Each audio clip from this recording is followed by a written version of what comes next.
Biff, welcome to the Backline. Yeah, it's good to be here. How are you doing today? Doing good. Bit jet lagged, just got back from America, but apart from that, good. And what were you doing in America at the moment? Touring with Motorhead. We were there for 5 weeks. We were doing some headline shows and Motorhead shows. Yeah. And how did it go playing with Motorhead? Great. I mean, we're big friends anyway, but we're doing the whole, we're doing all over Europe with them as well, so the UK, so we're with them quite a long time. And your new album is just coming out on the 16th of October, That's correct? right, yeah. And it's called Battering Ram. It is. And how does it compare to previous albums?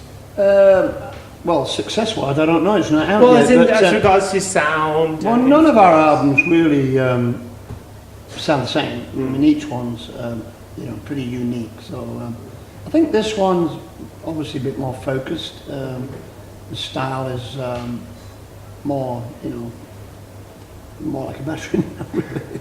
But yeah, it's heavy. Saxon have been going for quite a long time. Has your musical influences since the 70s changed much over the last 25, 30 years? Or have your influences still remained the same? Well, I suppose you have to ask each individual member that. I mean, for me, pretty much the same. I think probably for musicians it's different. I think, guitarists are certainly influenced by, new guys on the block, I think. I think, like this album I started writing it with Nibs, the bass player, who was the youngest member of the band. So his outlook and his influence is different than mine.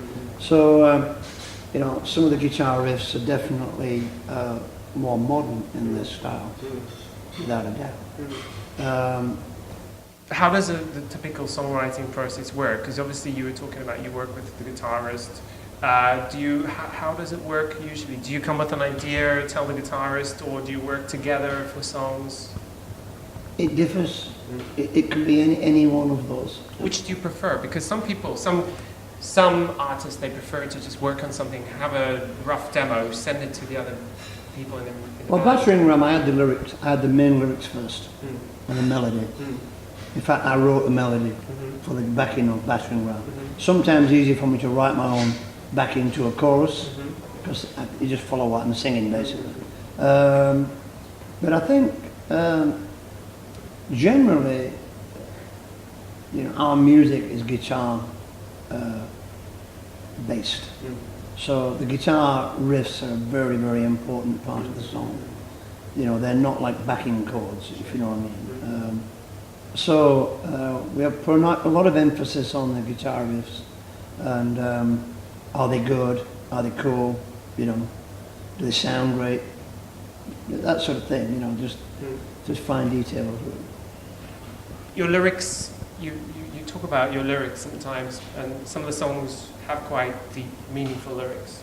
In Battering Ram, what is the idea behind it? Well, are you trying to make a political statement? Well, no. I just thought that the song is about being in front of a stage with a full-on rock band. It is like a battering ram. We are together. We are a battering ram of sound, basically, of feeling. But on the other hand, the name Battering Ram for the title, it is really, like I was saying earlier, it is really sometimes, like a battering ram for us, because people are so used to us releasing albums every other year that they just take it for granted that it's a great album. I mean, we could actually write an absolute pile of crap, and some bands do. Lots of bands do. But, so we just want people to listen to the album on its merits and don't say yet again another. They can say that, but they need to say what they think about the album and listen to it. Listen to it as a critic, and say what they think about the album. It's 21 albums. When so few bands release more than 5, how do you keep it going? Where does the inspiration, where does the love come from? I love songwriting.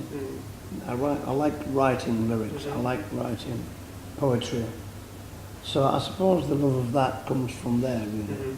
And you know, I mean, sometimes the rest of the guys will go, "Oh, there's not another album," but it's what we do. Isn't there a time where you just kind of think, man, the 22nd album, I'd rather stay at home and watch some daytime we may television? well think that, though. We haven't got to our 22nd album yet.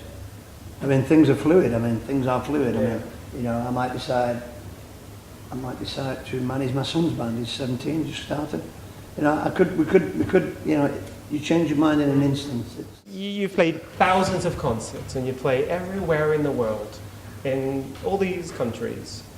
Do you prefer playing live or do you prefer studios, sitting in the studio recording and practicing? Well, the thing is with us, we're one of the, you know, we're a live band. Everything we do on stage is live.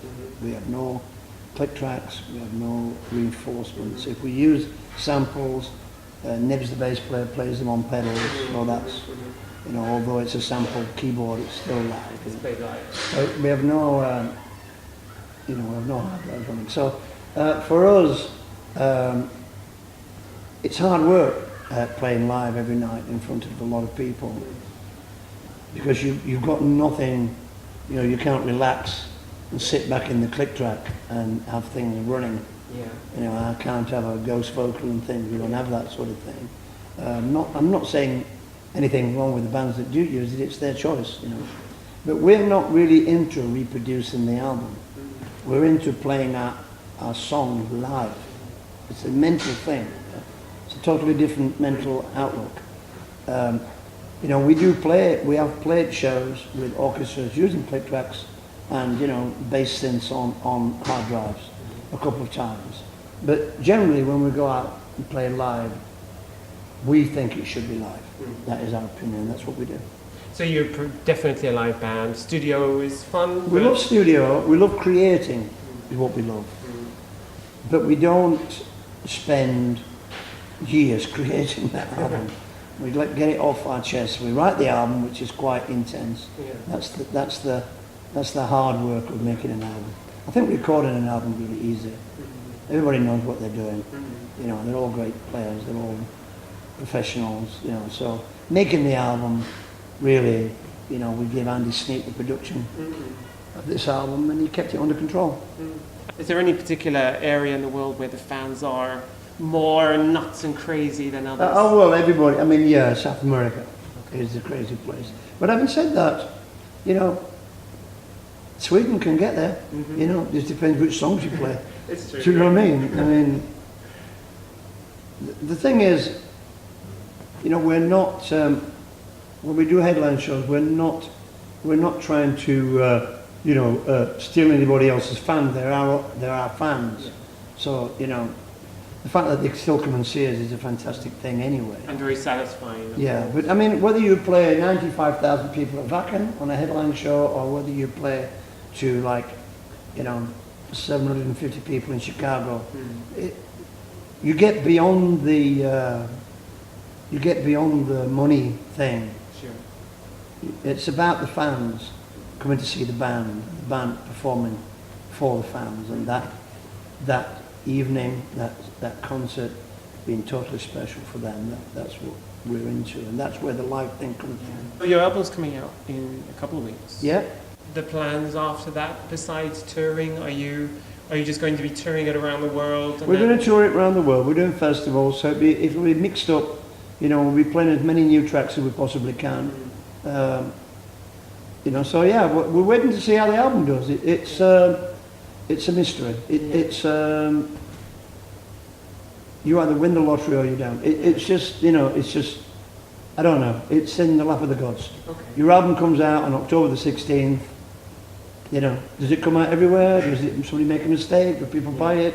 Do they order it? You know, you just have to sit back now. We've finished the album. All the hardware's done. The record company have it. I'm doing a promo tour in London today. I'm in Paris tomorrow. I'm in Sweden and la la la. So let's see. You know, all you can do is try your best. Yeah. and hope that people think the album is a masterpiece. Well, I'm sure they will, Whatever.